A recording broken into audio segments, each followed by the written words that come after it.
नमस्कार। श्री गणेशाय नमः। श्री सीतारामचंद्राभ्याम नमः। आपको मैं निरंतर श्रीमद् वाल्मीकि रामायण बालकांड का हिंदी में अर्थ सुना रही हूँ। अब तक आपको मैंने 75 सर्ग तक सुनाया। आज मैं आपको षट सप्तति तमः सर्ग सुनाऊंगी। इस सर्ग में श्री राम जी परशुराम के अहंकार को तोड़ेंगे और कैसे अहंकार तोड़ेंगे इस कथा में जानिए।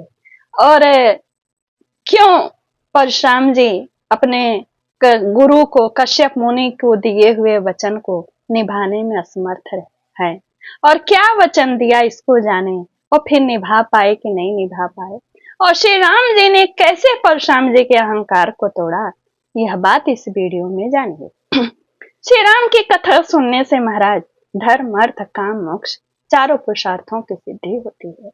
तो वो तो सिद्धि होगी ही मुझे कहने से, आपको सुनने से, और ज्ञान की प्राप्ति अलग से होगी। तो आइए सुनिए षट सप्तति तमः सर्ग में श्री राम जी ने कैसे परशुराम जी के अहंकार को तोड़ा।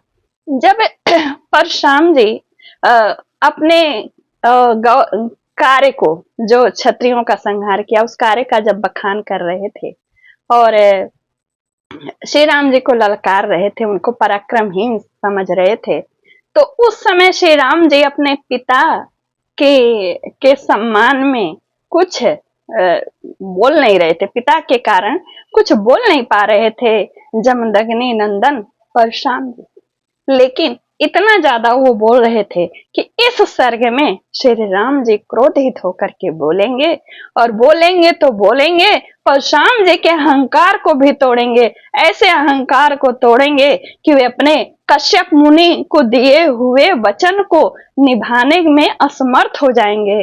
और जानिए कि वे फिर से निभा पाए कि नहीं, क्या वचन दिए और निभा पाए कि नहीं निभा पाए। आगे की कथा आइए सुनिए।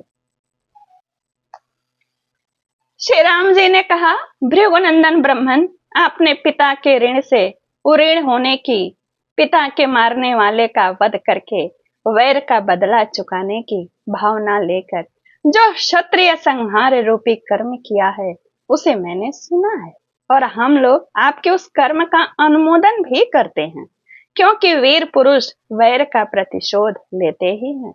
भार्गव, मैं क्षत्रिय धर्म से युक्त हूँ, इसलिए आप ब्राह्मण देवता के समक्ष विनीत रह करके कुछ बोल नहीं रहा हूं, तो भी आप मुझे पराक्रमहीन और असमर्थ सा मानकर मेरा तिरस्कार कर रहे हैं।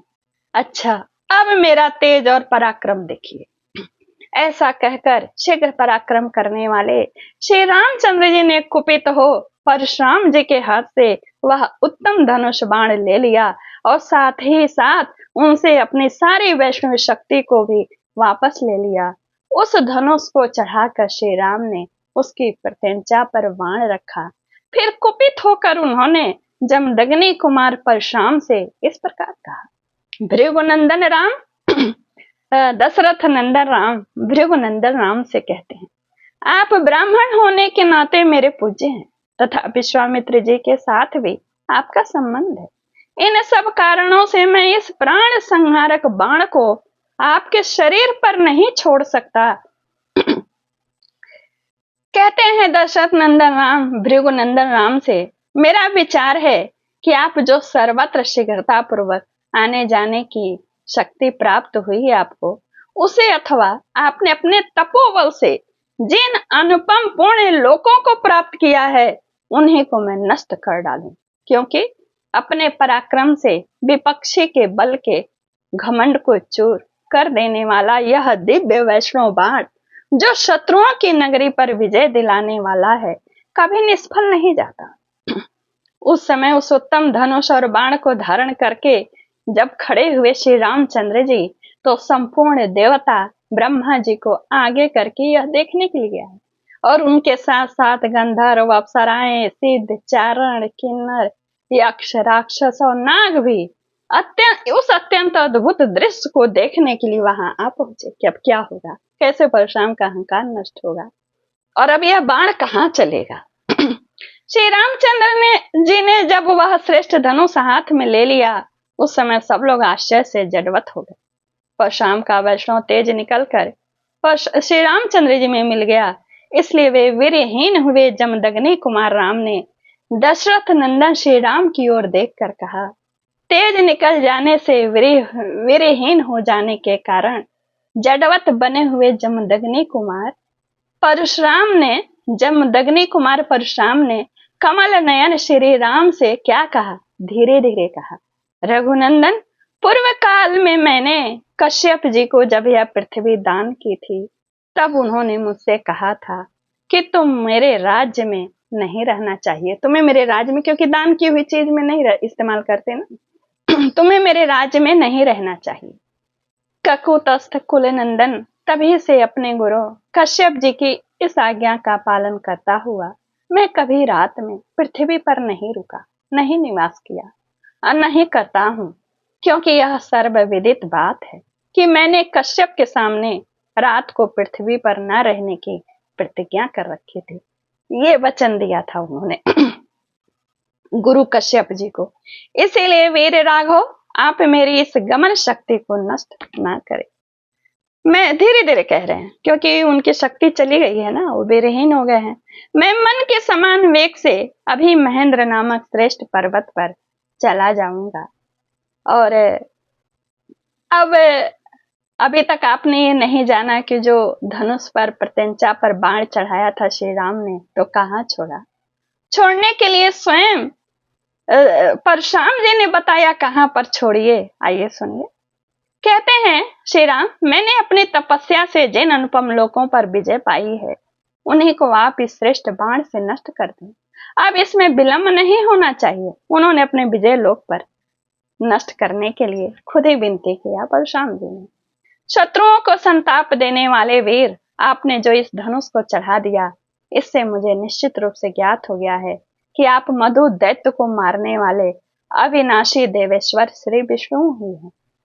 और आपसे आप जो है श्री हरि विष्णु ही हैं। और ये सब देवता एकत्र होकर आपकी ओर देख रहे हैं। आपके कर्म अनुपम हैं। युद्ध में आपका सामना करने वाला दूसरा कोई नहीं है। ककुतस्थ कुलभूषण, आपके सामने जो मेरी असमर्थता प्रकट हुई है, यह मेरे लिए लज्जाजनक नहीं हो सकती, क्योंकि आप त्रिलोकीनाथ श्री हरि ने मुझे पराजित किया। उत्तम व्रत का पालन करने वाले श्री राम, अब आप अपना अनुपम बाण छोड़िए। इसके छूटने के बाद ही मैं श्रेष्ठ महेंद्र पर्वत पर जाऊंगा। जमदग्नि नंदन परशुराम जी के ऐसा कहने पर प्रतापी दशरथ नंदन श्री रामचंद्र जी ने वह उत्तम बाण छोड़ दिया। अपनी तपस्या द्वारा उपार्जित किए हुए पुण्य लोकों को श्री रामचंद्र जी के चलाए हुए उस बाण से नष्ट हुआ देखकर परशुराम जी शीघ्र ही उत्तम महेंद्र पर्वत पर चले गए। और उनके जाते ही, जब आए थे ना, आपने 75 सर्ग में सुनिएगा, जब वो आए थे तो खूब तेज आंधी हुई, अंधकार हो गया था, तो उनके जाते ही समस्त दिशाओं तथा उप दिशाओं का अंधकार दूर हो गया। उस समय ऋषियों सहित देवता उत्तम आयुधधारी श्री राम की भूरी भूरी प्रशंसा करने लगे। तदंतर श्री दशरथ नंदन श्री राम ने जमदग्नि कुमार परशुराम का पूजन किया। ये होती है विनम्रता। उनसे पूजित हो प्रभावशाली परशुराम दशरथ कुमार श्री राम की परिक्रमा की, और परशुराम दशरथ कुमार श्री राम की परिक्रमा करके अपने स्थान को चले गए। इस तरह आपने सुना कि उनके पूर्ण लोक को नष्ट करके, उनके सारी वैष्णवी शक्ति को लेकर श्री राम ने उनके अहंकार को नष्ट किया। और उन्होंने बाद में श्री राम जी ने परशुराम जी का भी विनम्रता से पूजन किया, और बाद में परशुराम जी ने श्री राम जी की परिक्रमा करके अपने लोग उत्तम महेंद्र पर्वत पर गए। इस तरह आपने इत्याशय श्रीमद् रामायणे वाल्मीकि आदि काव्य बालकांडे षट सप्तति तमः सर्ग सुना, और यही पूर्ण हुआ। श्री राम जय राम जय जय राम, श्री राम जय राम जय जय राम, श्री राम जय राम जय जय राम। नमस्कार, जय श्री कृष्ण, धन्यवाद।